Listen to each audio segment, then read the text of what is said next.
favor. Laurentino, deixa eu voltar à questão da mulher negra. Tem uma coisa que você menciona, eu acho que é uma das coisas mais fascinantes dessa exploração do sertão no século XVIII, que não tinha mulher branca, né, Laurentino?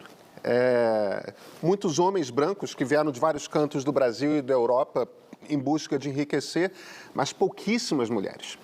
Então, as mulheres com quem os homens tinham filhos eram, em geral, mulheres negras, ou já libertadas, ainda escravas, toda sorte de relacionamentos. Em alguns casos, como o do Arraial do Tijuco, atual Diamantina, metade das casas no final do século XVIII pertenciam a mulheres que eram viúvas dos homens brancos e elas negras, né? A Chica da Silva é o caso mais importante, mas não era de forma nenhuma excepcional.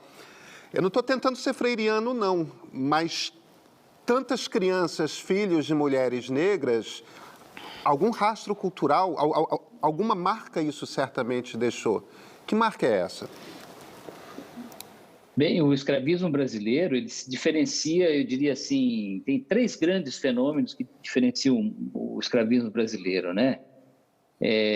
O primeiro, especialmente no século XVIII, que eu trato agora no segundo volume, é a escravidão urbana, de serviços, que se desenvolve especialmente em Minas Gerais, no século XVIII, depois seria predominante no Rio de Janeiro, em Salvador, no século XIX também. Isso mudou as relações entre pessoas escravizadas, mas também entre escravizados e escravizadores. Eles ficaram mais próximos e isso mudou a maneira como eles se relacionavam em procissões, irmandades religiosas. A segunda característica, muito em decorrência dessa primeira, é o alto índice de alforria. E a terceira também é essa mistura que houve no Brasil e que praticamente não aconteceu nos Estados Unidos.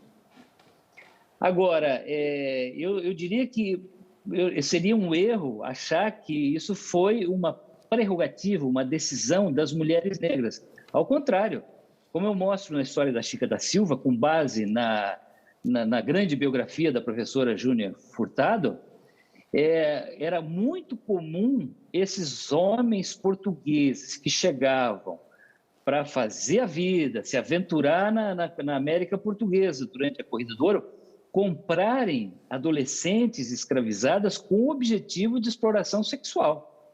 Isso era muito comum naquela época. E Chica da Silva é um exemplo, né? Ela foi comprada primeiro por um juiz e depois pelo contratador de diamantes, João Fernandes de Oliveira. Aí teve 13 filhos, se tornou uma grande dama da sociedade diamantina, antigo Arraial do Tijuco, e, por fim, se tornou também grande dona de plantel de escravos, que é muito curioso, mostra a complexidade, né, do sistema escravista.